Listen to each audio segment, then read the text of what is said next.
거룩한 예배를 나오신 성도님들을 주님의 이름으로 환영합니다. 예배 가운데 빛이 임하고 삶이 변화되고 은혜가 넘치는 시간이 되기를 주님의 이름으로 다시 한번 축복합니다. 이제 함께 예배합니다. 하나님께 예배하는 사람은 영과 진리로 예배해야 합니다. 아멘.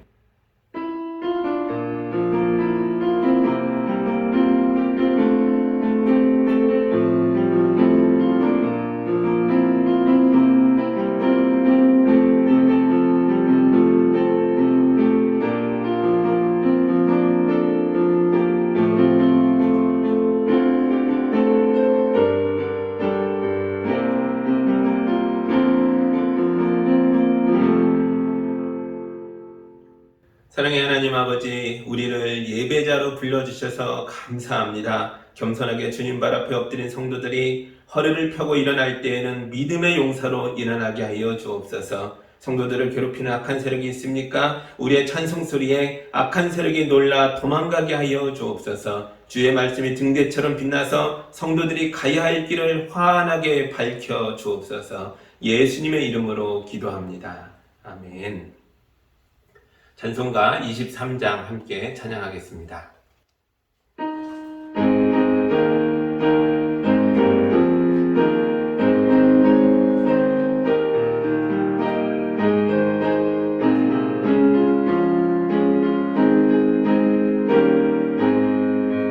만일이 내게 있으면 그 있다 가지고 내 종을 늘 찬송하겠네.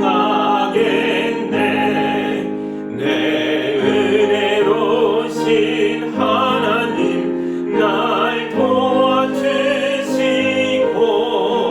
대패신 영광 넓히며 다 알게 하소서. 내 주의 귀한 이름이 날 위로하시고 이 귀의 음악 같으니 참 희락되도다. 내 죄의 권세 깨뜨려 그 결박 푸시고 이 추한 마음을 비로소 고통케 하셨네. 아멘.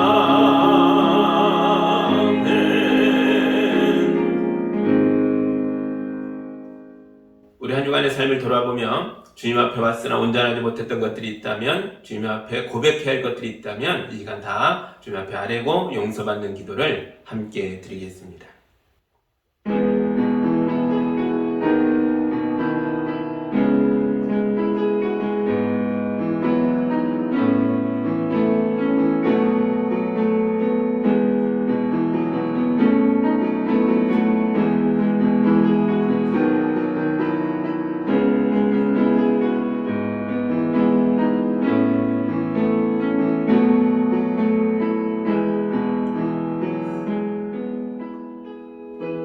주님은 사랑으로 우리를 불러주셨는데 우리는 주님 앞에 서기에는 부끄러움이 많은 유전자이들임을 발견합니다. 우리가 입으로 고백한 믿음을 삶으로는 실천하지 않았습니다.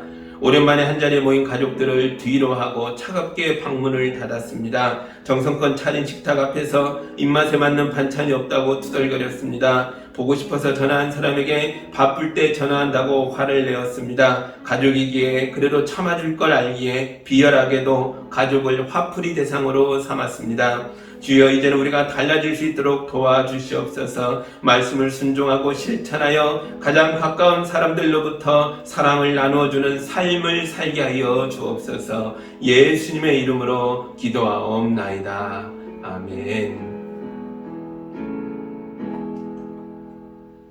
우리 주님의 용서와 치유와 화해의 말씀을 들으시기 바랍니다. 동이 서에서 먼 것처럼 우리의 반역을 우리에게서 멀리 치우시며 부모가 자식을 가엾게 여기듯이 주님께서는 주님을 두려워하는 사람을 가엾게 여기신다. 주님은 우리가 한갓 티끌임을 알고 계신다. 아멘. 용서받은 자로서 참된 예배자의 자세로 사도신경으로 우리의 신앙을 함께 고백하겠습니다. 나는 전능하신 아버지 하나님 천지의 창조주를 믿습니다.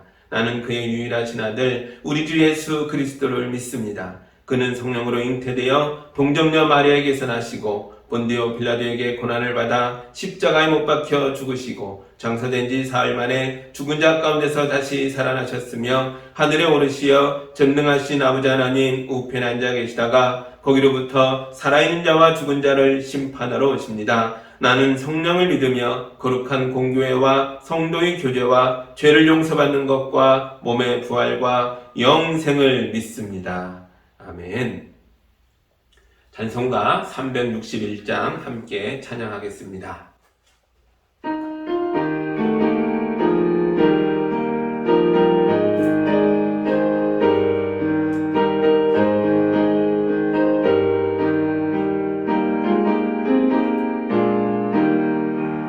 기도하는 이 시간 주께 무릎 꿇고 우리 구세주 앞에 다 나아가네. 믿음으로 나가면 주가 보살피사 크시는 해를 주네. 거기 기쁨 있네. 기도 시간에 복을 주시네. 고난 내 마음 속에 기쁨 충만하네. 기도하는 이 시간 주가 곁에 오사 인자신 얼굴로 귀 기울이네. 우리 마음 비우고 주를 얘기하면 크시는 해를 주네. 거기 기쁨 있네. 기도 시간에 복을 주시네. 고난 내 마음 속에 기쁨 충만하네. 기도하는 이 시간 주께 엎드려서 은밀하게 구할 때 곧 응답받네. 잘못된 것 아뢰면 지극히 여기사 그치는 해를 주네. 거기 기쁨 있네. 기도 시간에 복을 주시네. 고난 내 마음 속에 기쁨 충만하네. 기도하는 이 시간 주를 회개하고 근신을 내 구하면 꼭 받으리라.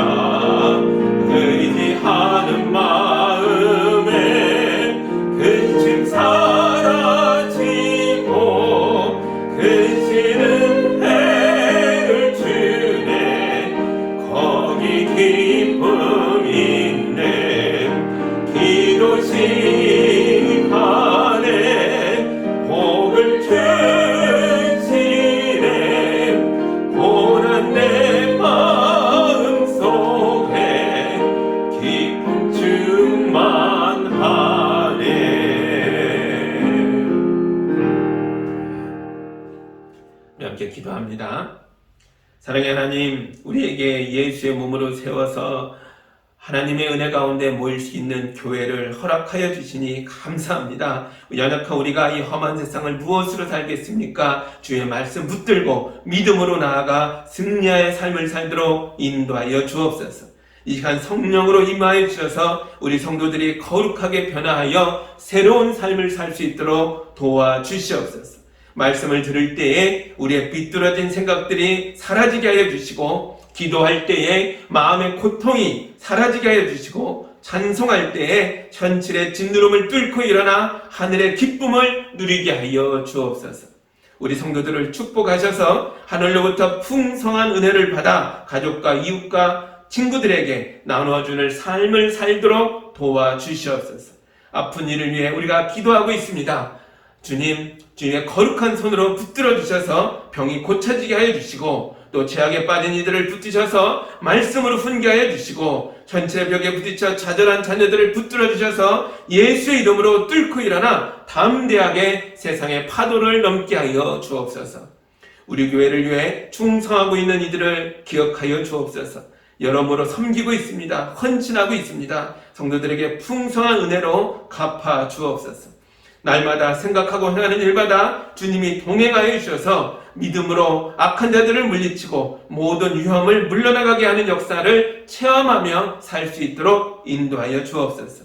의로운 태양이 떠오르는 것처럼 여호와의 의로우심이 우리 마음에 비추어 우리 속사람이 변화되는 기적을 경험하게 하여 주옵소서.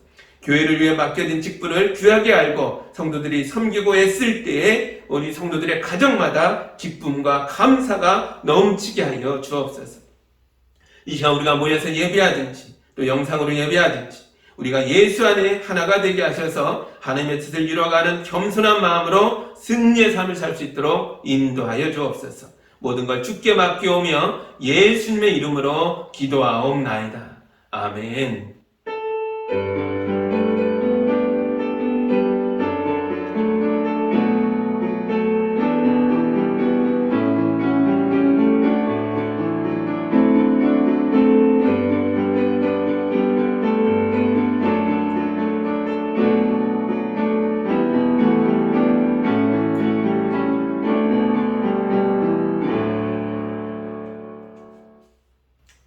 하나님의 말씀 같이 보겠습니다. 오늘 우리에게 주시는 주님의 말씀은 요한복음 17장 1절에서 11절까지의 말씀을 같이 봅니다. 하나님의 말씀을 봉독할 때에 여러분도 함께 보시기 바랍니다. 예수께서 이 말씀을 마치시고 눈을 들어 하늘을 우러러보시고 말씀하셨다. 아버지, 때가 왔습니다. 아버지 아들을 영광되게 하셔서 아들이 아버지께 영광을 돌리게 하여 주십시오. 아버지께서는 아들에게 모든 사람을 다스리는 권세를 주셨습니다. 그것은 아들로 하여금 아버지께서 그에게 주신 모든 사람에게 영생을 주게 하려는 것입니다. 영생은 오직 한 분이신 참 하나님을 알고 또 아버지께서 보내신 예수 그리스도를 아는 것입니다. 나는 아버지께서 내게 하라고 맡기신 일을 완성하여 땅에서 아버지께 영광을 돌렸습니다. 아버지, 창세전에 내가 아버지와 함께 누리던 그 영광으로 나를 아버지 앞에서 영광되게 하여 주십시오. 나는 아버지께서 세상에서 택하셔서 내게 주신 사람들에게 아버지의 이름을 드러냈습니다. 그들은 본래 아버지의 사람들인데 아버지께서 그들을 나에게 주셨습니다. 그들은 아버지의 말씀을 지켰습니다. 지금 그들은 아버지께서 내게 주신 모든 것이 아버지께로부터 온 것임을 알고 있습니다. 나는 아버지께서 내게 주신 말씀을 그들에게 주었습니다. 그들은 그 말씀을 받아들였으며 내가 아버지께로부터 온 것을 참으로 알았고 또 아버지께서 나를 보내신 것을 믿었습니다. 나는 그들을 위하여 빕니다. 나는 세상을 위하여 비는 것이 아니고 아버지께서 내게 주신 사람들을 위하여 빕니다. 그들은 모두 아버지의 사람들입니다. 나의 것은 모두 아버지의 것이고 아버지의 것은 모두 나의 것입니다. 나는 그들로 말미암아 영광을 받았습니다. 나는 이제 더 이상 세상에 있지 않으나 그들은 세상에 있습니다. 나는 아버지께로 갑니다. 거룩하신 아버지, 아버지께서 내게 주신 아버지의 이름으로 그들을 지켜주셔서 우리가 하나인 것과 같이 그들도 하나가 되게 하여 주십시오. 아멘. 잠깐 기도합니다. 주님, 우리 예수님의 간절한 기도를 읽었습니다. 우리를 위하여 뜨겁게 했던 이 기도가 응답받아 우리가 교회를 세우고 주님의 사람이 되어 이 땅을 거룩하게 살고 있는 줄 믿습니다. 이 기도가 우리 가슴 깊이 새겨져서 우리가 큰 은혜 가운데 승리의 삶을 살아갈 수 있도록 인도하여 주옵소서. 예수님의 이름으로 기도합니다. 아멘.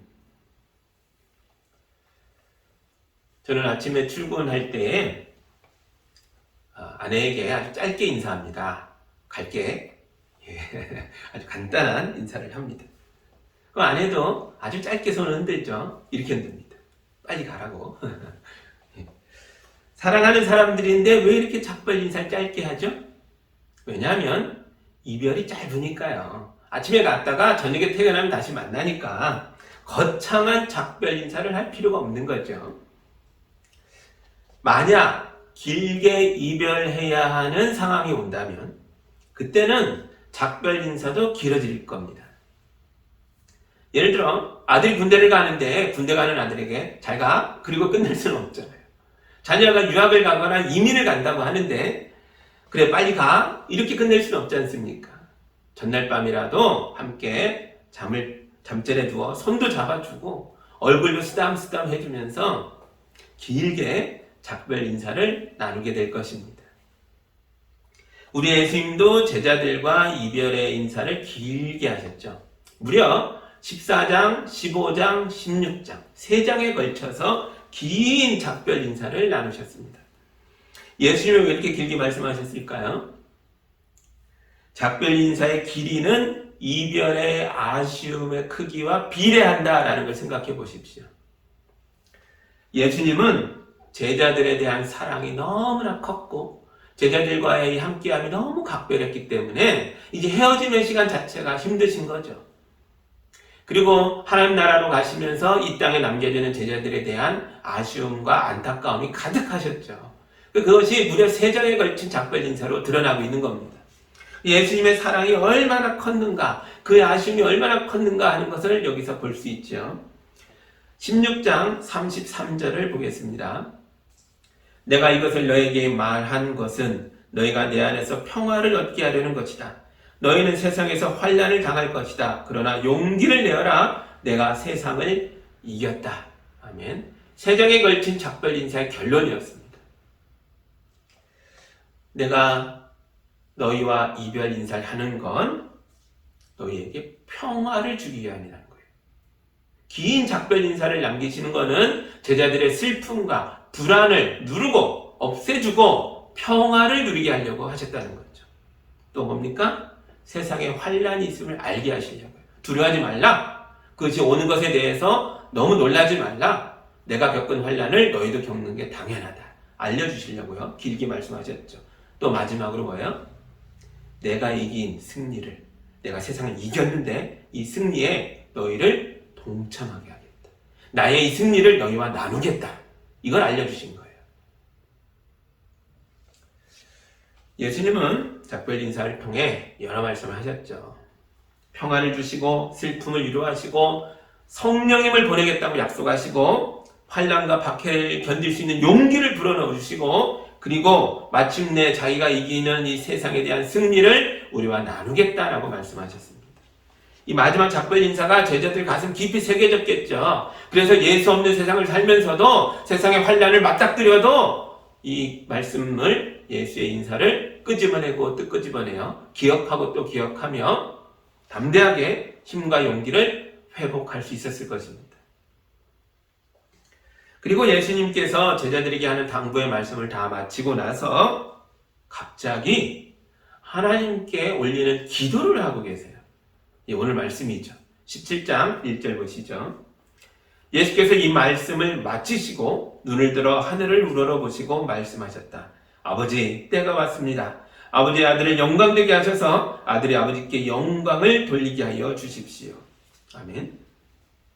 17장 1절에서 시작한 기도가요, 26절까지 17장 전체에 나와 있습니다. 예수님이 한 장 전체에 걸쳐서 기도를 하고 계시는 거예요. 성경에 이렇게 긴 예수의 기도가 기록되어 있는 건 여기뿐입니다. 예수님은 작별 인사를 길게 하셨는데 그 작별 인사의 마지막 부분에서 또 기도를 하고 계시다는 거죠. 왜 기도로 인사를 마무리하는 것이죠? 왜냐하면 예수의 말씀이 제자들에게 주는 영원한 약속이 되려면 전능하신 하나님이 예수 말씀에 보증을 서주셔야 하는 거니까요. 제가 요한복음 14장 13절을 읽어드리겠습니다. 너희가 내 이름으로 구하는 것은 내가 무엇이든지 다 이루어주겠다. 이것은 아들로 말미암아 아버지께서 영광을 받으시게 하려는 것이다. 아멘. 예수님은 우리에게 내 이름으로 구하라 다 들어주겠다 라고 말씀하십니다. 그러면 뭐라 그래요? 아버지가 들어주는 거라고, 아버지의 영광을 위한 일이라고 선언하십니다. 이런 걸 우리는 연대 책임이라고 말하죠. 말씀은 예수가 하시는데 책임은 아버지 하나님께서 지시는 거예요. 약속은 예수가 하셨는데 왜 하나님이 예수의 약속에 대한 연대 책임을 져야 하는 거죠? 왜 그렇습니까? 예수님이 계속 얘기하잖아요. 하나님과 나는 하나다. 하나님은 나의 아버지시고 나는 하나님의 아들이다. 아버지와 아들 관계이기 때문에 아들의 약속을 아버지가 책임져야 한다는 거예요. 그러니까 너희가 내 이름으로 기도하면, 아들의 이름으로 기도하면 아버지가 책임지신다. 누누이 이야기를 하시는 거죠. 제가 신학생 때 교수님들이 요한복음 17장을 저에게 가르치면서 예수님의 대제사장적 기도라고 가르치셨습니다. 예수님이 17장에 걸쳐서 만인의 대제사장처럼 제자들을 위하여 세상의 많은 이들을 위해서 기도하시는 장면으로 보았기 때문입니다. 그런 내용이 들어있어요. 이따 좀 봅니다. 그런데 최근에 학자들은 대제사장적 기도라는 건 너무 좁혀 얘기하는 것 같다. 고별 인사 후반부에 같이 나오는 고별사의 전체의 한 맥락이니까 고별 기도라고 부르자라고 합니다. 요즘 최근의 트렌드예요. 근데 저는요, 좀 다르게 불렸으면 좋겠어요. 대제사장 기도도 맞고요, 고별 기도도 맞지만, 저는 굳이 17장에 이 예수의 기도에 이름을 붙인다면, 저는요, 하나님의 아들의 기도라고 불러야 한다고 생각합니다. 17장의 기도는 아무나 할 수 있는 기도가 아니에요. 오직 하나님의 아들만 할 수 있는 기도거든요. 기도를 시작할 때부터 1절에서 예수님이 뭐라 그래요? 아버지, 때가 왔습니다. 아버지의 아들을 영광되게 하셔서 아들이 아버지께 영광을 돌리게 하여 주십시오. 이렇게 기도를 시작합니다. 철저하게 아들로서 하나님 아버지와 하나됨 속에 아버지의 뜻을 실현하고 아버지의 영광을 드러내는 아들로서 이 기도를 시작하고 계시다는 거죠. 여기에 예수님의 자의식이 아주 강하게 드러납니다. 예수님은 자기 자신을 누구라고 생각했어요? 하나님의 아들이라고 강력하게 느끼고 있다는 거죠. 예전에 어떤 학생이 불장난을 하다가 뒷산에 불을 냈어요. 제가 당사자에게 직접 들은 얘기예요. 자기가 어릴 때 그랬다는 거예요. 이 일 때문에 이 학생이 잡혀간 게 아니고요. 이 학생의 아버지가 잡혀갔어요. 그리고 학생이 물어줘야 할 돈을 이 아버지가 대신 내야 했습니다. 굉장히 큰 돈을 물어줬대요. 자기네 집이 그렇게 잘 사는 집이 아니었는데 그 농촌에서 이 사건 때문에 더 못 살게 됐다라면서 안타까워하더라고요. 그때만 생각하면 정말 아버지께 너무 죄송하다, 그런 얘기를 그분에게 직접 들은 적이 있어요. 왜 아버지가 물어줍니까? 아버지와 아들 사이에 연대 책임이 있으니까요. 아들이 불낸 걸 아버지가 책임져야 했던 거죠. 우리 예수님은 하나님의 참 아들로서 자기 사람들인 제자들을 위해서 아버지께 부탁을 합니다. 내 사람들인데 아버지가 책임져야 한다라고 기도하고 있는 거예요. 아들로서 하는 기도죠. 아들만이 할 수 있는 기도죠. 물론 우리 예수님은 부모님을 근심시키는 말썽쟁이 아들은 아니었어요. 예수님은 아버지를 대신하여 아버지의 일을 행하는 참 아들이셨습니다. 그래서 예수가 오시면 하나님이 오신 것이고, 예수가 말씀하시면 그 말씀은 하나님의 말씀과 똑같았어요. 공간복음서인 마태복음, 마가복음, 누가복음에서는 모두 공통적으로 예수께서 세례받을 때에 하늘로부터 이런 소리가 들렸다라고 기록하고 있습니다. 하늘에서 하나님의 음성이 들렸는데, 이는 내가 사랑하는 아들이다, 이런 소리가 들렸다는 거예요. 예수는 하나님과 사랑의 관계 속에서, 아버지와 아들의 하나됨 속에서 사랑받는 아들로서 자기 제자들을 아버지께 부탁하고 있는 거예요.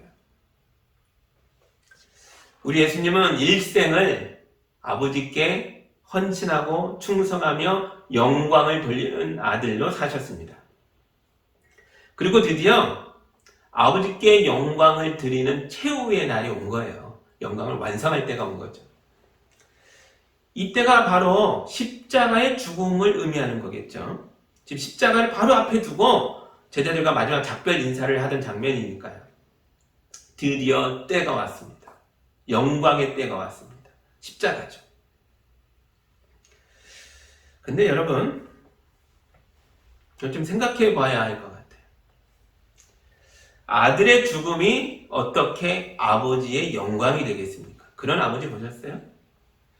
자식의 죽음을 부모가 나의 영광이다라고 어떻게 말할 수 있습니까? 자식의 죽음은요, 어떤 죽음이든 간에 부모에게는 가장 큰 슬픔이고 견딜 수 없는 상실감이고 큰 고통입니다. 그게 어떻게 영광입니까? 예수의 죽음은 이 죽음만으로는 결코 하나님께 영광이 될 수 없다는 거예요. 예수의 죽음이 하나님께 영광이 되려면 예수의 일생이 죽음으로만 끝나서는 안 됩니다.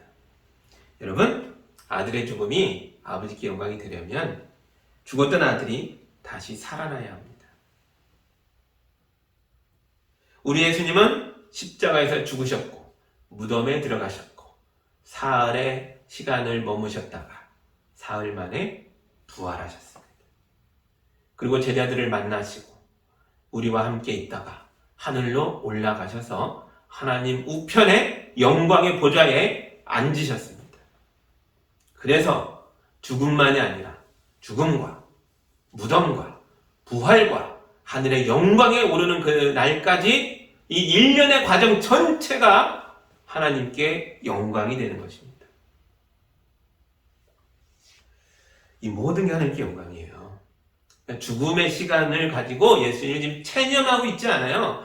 십자가를 앞에 두고 제자들과 작별 인사를 하시는데 체념이 나오지 않습니다. 간절한 부탁의 말씀이 있을지 몰라도 실망과 체념이 드러나지 않는다고요. 이 17장 기도 어디를 봐도 1절에서 26절 샅샅이 뒤져봐도 체념이 들어있지 않아요. 그럼 뭐가 들어있어요? 예수님은 이걸 뭘로 보셨어요? 예수님은 자신의 십자가를 영광이라고, 아니 영광의 시작이라고 봤어요. 우리도 그래요. 우리 인생에서 박해와 환난이 시작되면 여러분 기뻐하십시오. 우리 인생에서도 하나님의 영광이 시작한 거예요. 일련의 과정이 출발한 거예요. 그러니까 기뻐하십시오. 마태복음 5장 11절과 12절에서 예수께서 이렇게 말씀하십니다. 너희가 나 때문에 모욕을 당하고 박해를 받고 터무니없는 말로 온갖 비난을 받으면 복이 있다. 너희는 기뻐하고 즐거워하여라. 하늘에서 받을 너희의 상이 크기 때문이다. 아멘. 고난이 오면 고난 때문에 기뻐할 수는 없어요. 고난이 어떻게 기쁠 수 있어요? 고난은 고난이에요. 고통이죠. 아파요. 힘들어요. 죽을 것 같아요. 괴로워요. 고난을 기뻐하라는 게 아니에요. 고난으로부터 시작하여 복이 되어 영광이 될 것을 바라보며 기뻐하라는 거예요. 일련의 과정을 통해서 기뻐하라는 거죠. 성령께서 우리의 삶의 현장에 함께 하십니다. 주께서 세상의 모든 악을 소멸하고 우리를 악에서 건져주실 것입니다. 그래서 우리의 슬픔이 변하여 기쁨의 노래가 될 것이며 우리의 고난이 변하여 구원의 왕관이 될 것을 알기에 고난이 영광의 시작임을 믿고 기뻐하는 겁니다. 고난 자체를 기뻐하는 건 아니에요. 다가오는 영광을 기뻐하는 거죠. 하나님의 구원을 기뻐하는 거죠. 하나님의 역사에 참여하게 된 걸 기뻐하는 거죠. 예수의 고난을 이 부족한 사람이 함께 동참할 수 있다는 걸 기뻐하는 거죠. 왜요? 예수의 고난에 동참하는 자가 예수의 영광도 함께 누리기 때문이에요. 예수의 승리를 우리가 나눠 가지기 때문이에요. 예수님은 십자가의 죽음이 곧 영광의 시작임을 아셨습니다. 2절 보세요. 아버지께서는 아들에게 모든 사람을 다스리는 권세를 주셨습니다. 그것은 아들로 하여금 아버지께서 그에게 주신 모든 사람에게 영생을 주게 하려는 것입니다. 아멘. 하나님이 사랑하는 아들에게 세상을 다스리는 권세를, 모든 사람을 다스리는 권세를 주셨다는 거예요. 근데 여러분, 죽은 아들에게 이걸 줄 수 있어요? 예수님의 십자가에서 죽은 거로 끝났다면 이건 일어날 수 없는 사건이 될 수밖에 없어요. 죽었는데, 없는데 뭘 줘요? 하나님이 도대체 어떤 아들에게 이 권세를 주셨다는 거예요? 죽음을 이기고 살아난 아들에게, 다시 부활한 아들에게, 살아있는 아들에게 이 모든 권세를 맡기신다는 거예요. 여러분, 우리 예수님은 부활하셨습니다. 여러분도 코로나를 이기고 이 죽음의 공포를 이기고 삶의 무너짐을 이기고 일어나서 예수의 이름으로 승리하시기 바랍니다. 우린 죽음으로 끝나지 않아요. 예수 믿고 따라가는 우리는 죽음이 영광의 시작일 뿐이에요. 고난이 영광의 출발선이에요. 두려워하지 마십시오. 근데 여러분에게도 세상을 다스리는 권세를 주신다면 여러분은 이 능력으로 뭘 하고 싶으세요? 너무 큰 건 상상이 잘 안 되잖아요. 세상을 다 나에게 준다? 이게 너무 크니까 잘 모르겠고요. 조금 줄여서 생각을 해볼까요? 우리 교회가 이 건물에 4층을 임대해서 쓰고 있잖아요. 근데 이 4층만이 아니라 건물 자체를 우리에게 주신다면, 제가 이 건물의 건물주라면, 이 건물을 제 마음대로 할 수 있다면 뭘 하면 좋을까요? 여러분은 뭘 하고 싶으세요? 저는 그런 생각을 해봤어요. 내가 이 건물의 건물주라면, 우리 교회가 마음껏 이 건물을 쓸 수 있다면 1층은 좀 예술가들을 위한 공간을 만들면 좋겠다는 생각을 갖고 있어요. 홍대도 가깝고 이렇게 가난하고 젊은 예술가들이 주변에 많은데요. 그들이 와서 공연도 하고 전시도 하고 그 많은 사람들이 그것을 격려하고 함께 누릴 수 있는 그런 공간을 1층에 두면 좋겠다는 생각을 해봤고요. 그리고 2층에는요, 서점을 두면 좋겠다는 생각을 해요. 요즘 책을 잘 안 읽는다고 하는데 좋은 책들을 많이 비치해놓고 어린이들이 볼 수 있는 그림책과 만화책도 있고요. 또 기독교 서적도 잔뜩 있고요. 그리고 세미나방도 만들어서 좋은 작가들을 불러서 독자들과 대화도 나누고 경험을 공유하고 배우고 그런 시간을 하는 공간들을 2층에다 만들면 좋겠다. 그런 생각도 해봅니다. 3층에다가는 방들을 많이 만들어서 집 없이 고생하는 분들을 좀 살 수 있게 도와주고 싶다 하는 마음도 있어요. 그래서 거기서 좀 편안히 사시고 또 공유 주방도 만들어서 이웃과 친지를 초청해서 음식도 같이 해먹고 그럴 수 있는 공간이 3층에 있으면 좋겠다. 그런 생각 해보고요. 4층은요, 우리 예배해야죠. 우리 예배 공간이 4층에 이렇게 있고요. 5층에는요, 선교단체들과 여러 좋은 일을 많이 하는 단체들이 입주할 수 있는 공간이 있으면 좋겠다 하는 생각도 해봅니다. 그래서 하나님 나라를 위해서 열심히 일하는 분들이 함께 모여서 의논하고 생각을 나누면서 시너지를 내면 좋겠다. 뿔뿔이 흩어져 있지 말고 이 좋은 공간에 이렇게 다 모여서 아랍권을 선교하는 단체, 또 동남아 선교하는 단체에 그런 사무실들이 있어서 서로 도와주고 노하우도 나누고 그러면 좋겠다. 그런 생각도 해봅니다. 그러면 너무 좋을 것 같아요. 제가 이 건물의 주인이라면 이 건물을 이용해서 좋은 일을 많이 할 수 있을 것 같아요. 근데 여러분, 제가 착해서 이런 생각을 하는 게 아니고 이 모든 건 예수님께서 하셨던 것들을 보고 배운 것들이에요.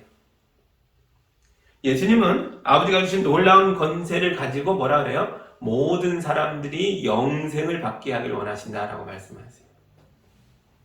우리 예수님은 아버지 집에 제자들이 머물 곳을 만들려고 하셨어요.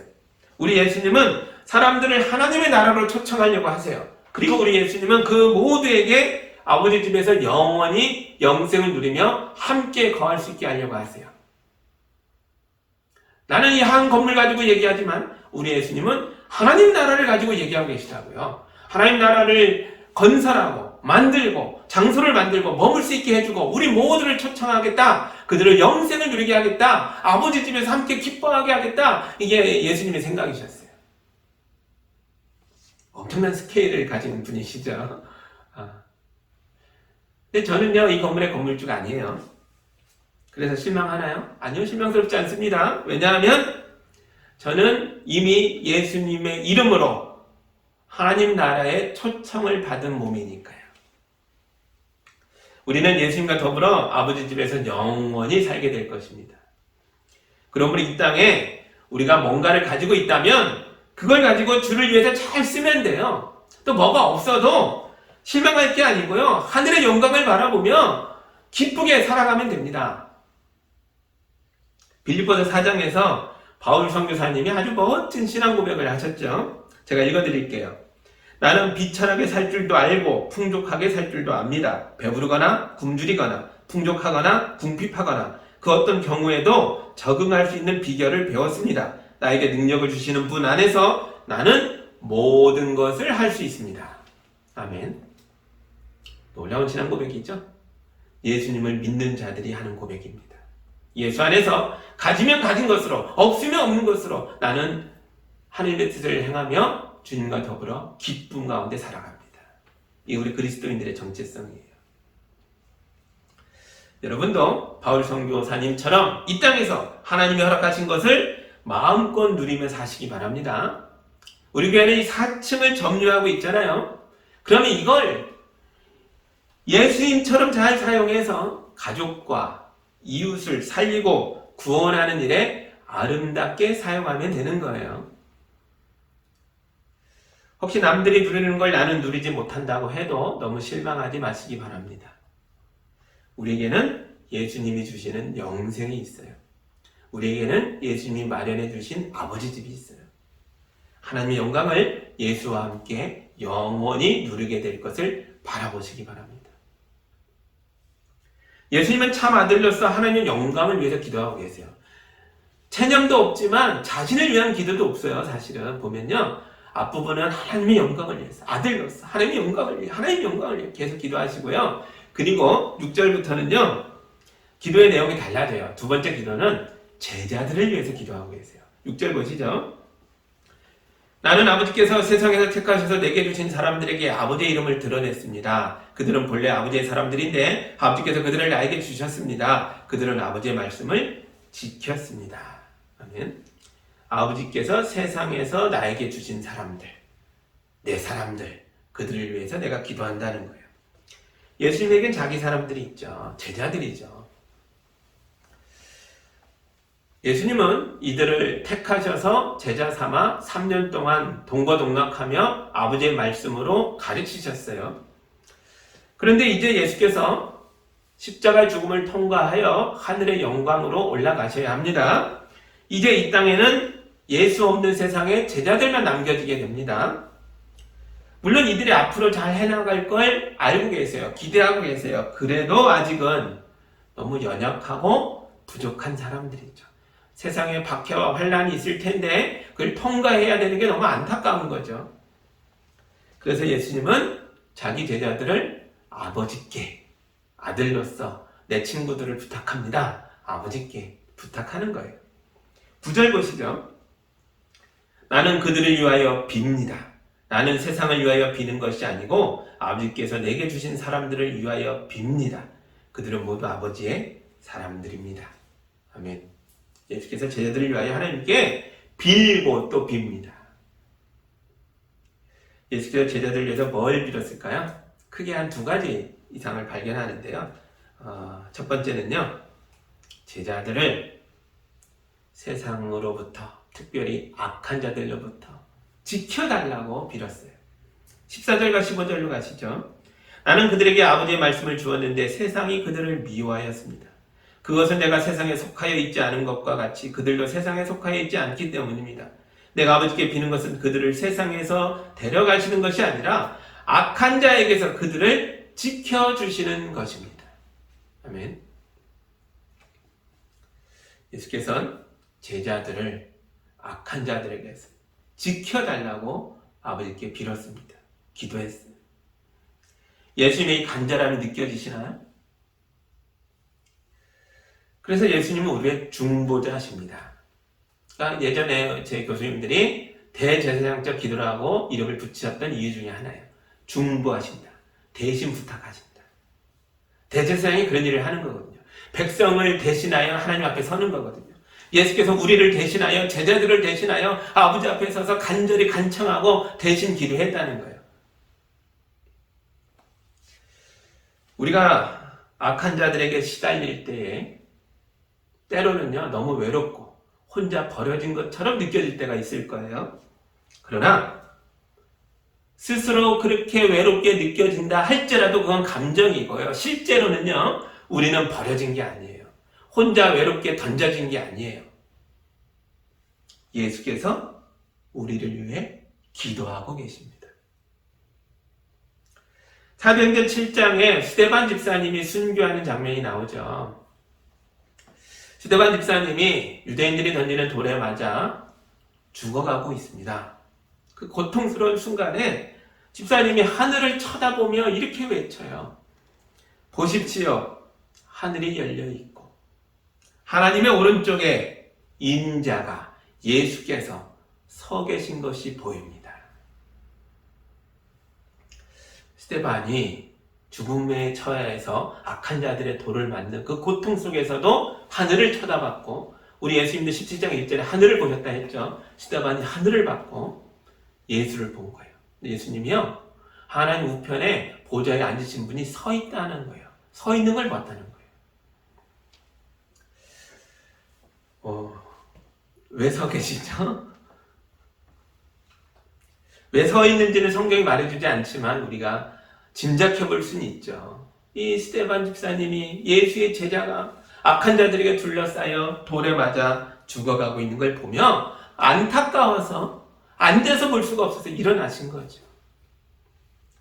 우리 예수님은 스데반이 죽음을 이기고 이 영광의 스타트를 잘 끊어서 영생의 자리에, 하나님의 나라에 온전히 올 수 있도록 응원하시는 거예요. 스데반아, 힘내라, 견뎌라, 내가 네 편에 서 있다, 너를 위해 기도한다. 간절히 응원하며 기도하며 보시는 거예요. 그때 스데반이 사도행전 7장 후반부에 스데반이 이렇게 말합니다. 주 예수여, 내 영혼을 부탁하나이다. 예수님의 간절한 기도와 응원을 보며 주께서 나와 함께하고 계심을 느끼며 외롭게 죽어가는 현장이 아니라 그 예수의 손에 자기 영혼을 부탁하는 장면으로 스데반이 순교합니다.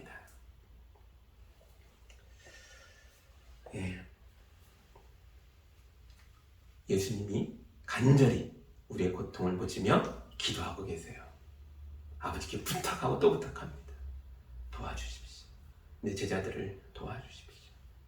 그리고 또 이렇게 기도하세요. 두 번째 간절한 간구예요. 17절입니다. 진리로 그들을 거룩하게 하여 주십시오. 아버지의 말씀은 진리입니다. 앞에서는 좀 소극적이죠. 악한 자들로부터 구해 주십시오. 보호해 주십시오. 그런데 여기서는요, 제자들에 대한 기대가 있어요. 연약한 상태로 주는 게 아니라는 거예요. 제자들이 소극적이고 숨어있던 것에서 빠져나와 담대하게 이제 악에 맞서서 싸우고 승리하는 날까지 바라보시는 겁니다. 그걸 위해서 기도하고 계세요. 진리로 그들을 거룩하게 하십시오. 아버지의 말씀은 진리입니다. 제자들이 이제 악에 맞서 당당하게 싸워야 합니다. 제자들은 예수가 그러셨던 것처럼 악에 맞서 승리해야 합니다. 진리로요. 성경에는 제자들이 이런 극적 변화를 일으켰다는 걸 기록으로 보여주고 있어요. 예수께서 십자가에서 죽으셨을 때에 제자들은 한없이 연약한 모습으로 골방으로 숨어들었죠. 세상을 피해, 고난을 피해 도망가서 숨었습니다. 그런데 이들이 숨어있던 골방에 부활하신 예수께서 찾아오셨죠. 그리고 뭐라 그래요? 첫 말씀이 뭐였어요? 평안하라. 평안을 주셨어요. 그리고 그들이 예수님을 만나고 변화를 겪기 시작합니다. 그래도 여전히 에너지가 없어요. 이 두려움을 온전히 극복하지 못했어요. 근데요, 무슨 일이 일어납니까? 오순절날 그들이 숨어 기도하던 곳에 성령이 임하셨죠. 예수께서 약속하셨던 성령이 임하셨어요. 그러자 그들이 이제 진짜 변합니다. 에너지가 생겼어요. 힘이 생겼어요. 능력이 생겼어요. 골방을 박차고 세상 속으로 뛰어듭니다. 그리고 길거리와 골목과 광장에서 외치죠. 예수는 그리스도시다. 예수는, 너희가 죽였던 예수는 부활하셨다. 하늘에 오르셔 참 하나님의 영광 속에서 우리를 다스리고 계시다.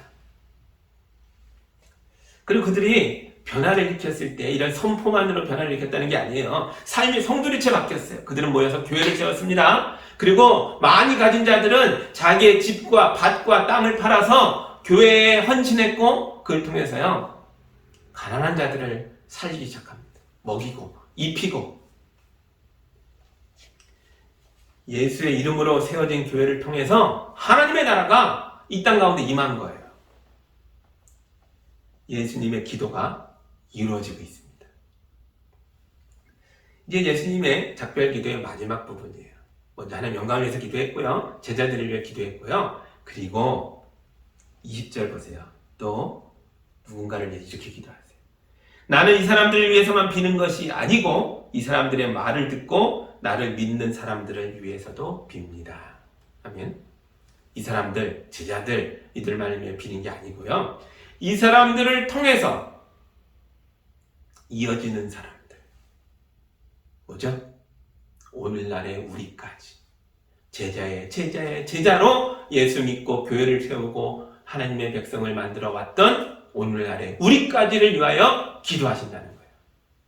예수의 기도는 2000년 전에 한번 스치고 지나간 기도가 아닙니다. 오늘도 살아있는 하나님의 아들로서 하시는 기도이고 우리를 위해서 하는 중보의 기도예요. 예수의 기도는 오늘도 응답받고 있어요. 우리를 위한 기도이기 때문이에요. 예수님은 세상의 모든 교회를 위해서 기도하고 계세요. 여러분, 지금도 우리를 위해 간절히 예수께서 기도하심을 믿으시기 바랍니다. 이제 예수께서 교회를 위해서 하신 기도의 내용을 볼게요. 21절이에요. 아버지께서 내 안에 계시고 내가 아버지 안에 있는 것과 같이 그들도 하나가 되어서 우리 안에 있게 하여 주십시오. 그래서 아버지께서 나를 보내셨다는 것을 세상이 믿게 하여 주십시오. 크게 두 가지가 보이죠. 교회가 하나됨을 위해 기도하시고요. 그리고 이걸 통해 교회가 세상을 구원하게 될 것을 바라보며 기도하세요. 교회가 하나되면 세상이 교회의 하나됨을 통하여 구원을 발견할 수 있게 된다는 거예요. 그러면 세상이 예수를 하나님의 아들로 믿고 바라보고 구원받을 수 있게 된다는 거예요. 근데 보세요. 이 말씀을 뒤집어 보면 이런 의미도 됩니다. 교회가 조각조각 나뉘어 싸우고 분열하면 세상이 하나님을 발견할 길이 없다는 거예요. 두려운 말씀이에요. 우리를 위한 간절한 간구지만 뒤집으면요 굉장히 두려운 말씀입니다. 갈갈이 찢겨있는 오늘날의 한국교회가 세상 사람들이 구원받는 걸 막아서고 있다는 뜻이니까요. 큰 충격의 말씀입니다. 우리의 분열이 이대로 계속 지속되면 우리는 하나님의 영광을 가리고 사람들의 구원의 길을 막고 있게 됩니다.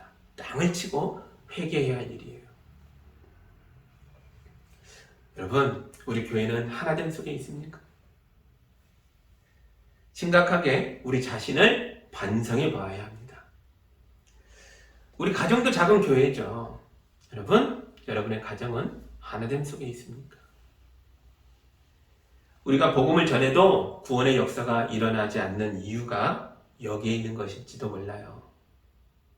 우리 이웃이 우리의 분열을 보며 거기에 무슨 구원이 있겠냐라고 고개를 흔든다면 아무도 구원받을 길이 없는 거죠. 오늘날 세상으로부터 교회가 외면받는 이유가 여기에 있는지도 몰라요. 우리가 분열했기 때문에, 갈갈이 찢겼기 때문에, 서로 욕하고 싸우기 때문에 구원이 사라지고 있는 건지도 모릅니다. 깊이 반성해야 할 일이에요. 여러분, 예수의 사랑이 불길처럼 일어나서 우리 안에 머물러야 합니다. 우리가 예수의 이름으로 서로 사랑해야 돼요. 예수께서 말씀하셨잖아요. 너희가 내 이름으로 서로 사랑하면 너희가 내 제자가 되고 모든 사람이 너희가 내 사람들인 걸 알게 될 것이다. 우리가 참 제자일 때 우리는 예수의 이름으로 우리 가족과 이웃과 세상을 구원하게 될 것입니다. 근데 이런 고민이 있죠. 이상한 주장을 하는 교회들이 많잖아요. 악한 생각을 가진 교인들도 있을 수 있어요. 그들과 어떻게 하나가 될 수 있죠? 생각이 다른데요. 사실 뜻이 다르고 생각이 다르면 부부라도 하나가 될 수 없습니다. 부모 자녀라도요, 뜻이 다르고 생각이 다른데 하나를 이룰 수가 없어요. 어떻게 해야 되죠? 25절과 26절입니다. 의로우신 아버지, 세상은 아버지를 알지 못하였으나 나는 아버지를 알았으며 이 사람들도 아버지께서 나를 보내신 것을 알고 있습니다. 나는 이미 그들에게 아버지 이름을 알렸으며 앞으로도 알리겠습니다. 그것은 아버지께서 나를 사랑하신 그 사랑이 그들 안에 있게 하고 나도 그들 안에 있게 하려는 것입니다. 아멘. 예수님께서 아버지를 알게 하겠다. 의로우신 아버지를 알려주셨다. 그리고 알게 했고 앞으로도 알게 하시겠다. 계속 얘기하세요. 반복해서 얘기하세요. 의로우신 아버지를 알면 하나님 아버지 안에서 교회가 하나를 이룰 수 있다는 거예요. 성경에서 말하는 이 안다라는 건 대충 안다는 말이 아니에요. 성경에서 구약 성경에 특히 야다라는 표현으로 나오는 이 알다라는 건요, 한 집에서 함께 살고 함께 밥을 먹고 함께 동거동락하고 목욕도 함께 하고 잠자리도 함께 하는 것만큼 안다, 이런 뜻이에요. 그냥 아는 게 아니고 속속들이 안다. 그냥 인생을 함께 하는 것처럼 안다. 이렇게 아는 걸 야다, 안다라는 뜻이에요. 우리의 뜻과 생각을 하나로 일치시키는 건 불가능합니다. 그러나 우리가 하나님의 뜻과 생각에 우리 자신을 일치시키면 하나님 안에서 하나님을 아는 암 속에서 우리가 하나가 될 수 있어요. 이해가 되시죠? 우리 가정도 마찬가지예요. 제가 제 뜻과 제 의지와 제 생각을 가지고 아내를 사랑하면 제 아내는 불행에 빠질 거예요. 제가 원하는 대로 사랑하니까요. 아내는 다른 생각을 가질 수 있잖아요. 대단히 괴로울 거예요. 내 생각대로 행하고 있습니다. 난 사랑한다고 하지만 아내가 원하는 게 아닐 수 있죠. 그런데 저와 제 아내가 하나님의 뜻과 하나님의 의지에 순종한다면 우리는 하나님을 아는 암 속에서 진정한 하나가 될 수 있죠. 이게 믿음 안에서 결혼하는 것이 가지는 가장 큰 은혜입니다. 우리는 예수 안에서, 하나님 말씀 안에서 부부가 진정한 하나를 이룰 수 있어요. 우리 가정이 진정한 하나를 이룰 수 있습니다. 각자 생각은 다르겠지만 주의 말씀에 순종함으로 하나를 이룰 수 있어요. 교회가 서로 다르지만 하나님을 아는 암 속에서 이 서로 다른 이 교파도 다르고 교단도 다르고 이 다른 교회들이 하나를 이룰 수 있어요. 그때 구원이 여기서 드러나는 거예요. 세상이 하나됨 속에, 교회 하나됨 속에 하나님 나라를 발견하고 예수님을 발견하고 구원을 받게 되는 것입니다. 예수께서는 우리에게 하나님을 알려주셨어요. 여러분, 하나님을 아시기 바랍니다. 예수의 마지막 기도도 하나님을 알게 하는 거예요. 그것을 죽음을 앞둔 기도가 아니잖아요. 죽음을 앞둔 기도나 동시에 뭐예요? 앞으로도 계속 알려주시겠다. 부활의 기도이기도 합니다. 영원히 우리와 함께하는 기도예요. 여러분, 하나님 안에서 하나가 되십시오. 여러분의 가정을 우리의 교회가 이 땅에 임한 하나님의 나라로 만들어갈 수 있어요. 예수의 기도처럼, 하나님의 암 속에서, 예수의 기도처럼, 하나님의 말씀 속에서 우리가 하나를 이룰 때에 여러분의 가정과 우리 예상교회가 하나님의 나라로, 영원한 나라로 변화되어 가기를 주의 이름으로 축복합니다. 아멘. 우리 함께 기도합니다. 사랑의 하나님 아버지, 감사합니다. 예수님의 작별 기도를 우리가 함께 보았습니다. 이 긴 기도가, 그러나 정말 우리 자신을 위한 중보로 모여지고 있는 걸 봅니다. 주께, 아버지께 우리를 부탁하며 우리가 정말 천국을 살 수 있도록, 구원받은 자를 살 수 있도록, 영생을 살아가도록, 하나됨 속에서 복을 누리며 살 수 있도록 간절히 기도해 주셔서 감사합니다. 우리가 외로운 순간에도 여전히 이 기도가 울려 퍼지게 해주시고 우리 귓가를 맴돌게 하시고 우리가 용기를 내어 주께서 이루신 승리를 나누게 하여 주옵소서. 담대하게 세상을 이기고 하나됨 속에 하나님 나라를 누리게 하여 주옵소서. 예수님의 이름으로 기도하옵나이다. 아멘.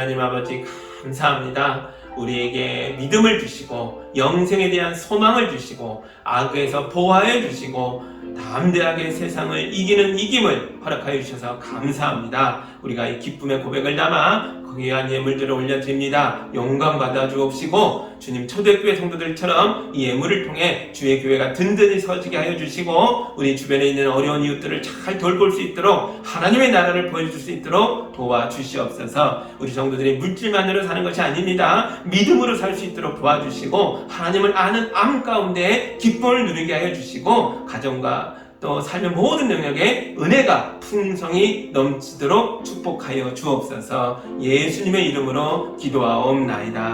아멘.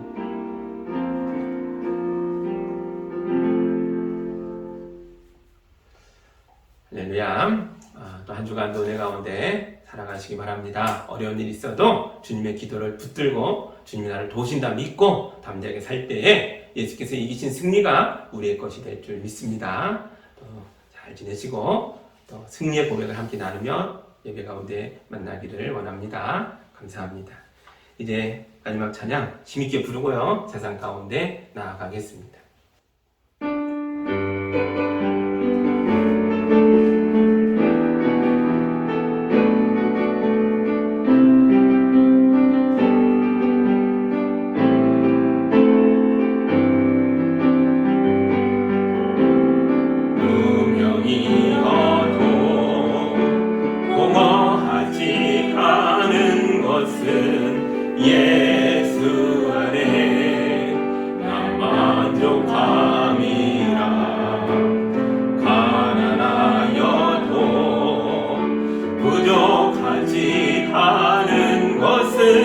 예수 안에 오직 나는 부요함이라.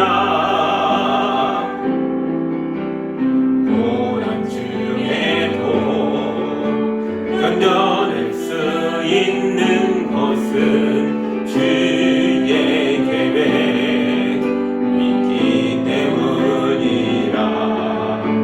실패하여도 일어설 수 있는 것은 예수 안에 오직 나는 승리함이라. 난 예수로 충만하네.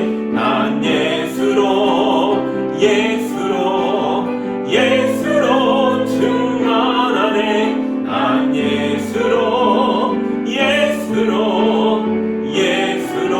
충만하네. 영원한 왕 내 안에 살아 계시네. 내 몸이 약해도 낙심하지 않는 것은 예수 안에 난 완전함이라. 화려한 세상 부럽지 않은 것은 난 예수로 충만함이라. 난 예수로 충만하네. 세상 모든 것들도 부럽지 않네. 난 예수로 충만하네. 영원한 왕 내 안에 살아 계시네. 난 예수로 충만하네. 세상 모든 풍파도 두렵지 않네. 난 예수로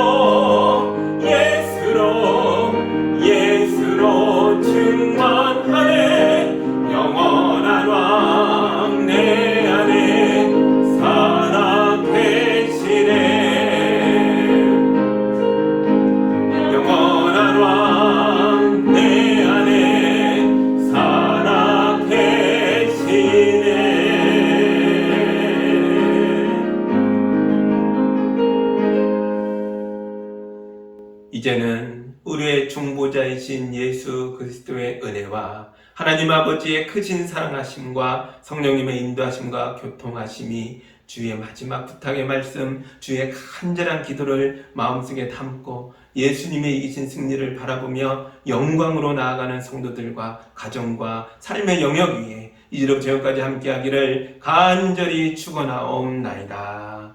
아멘.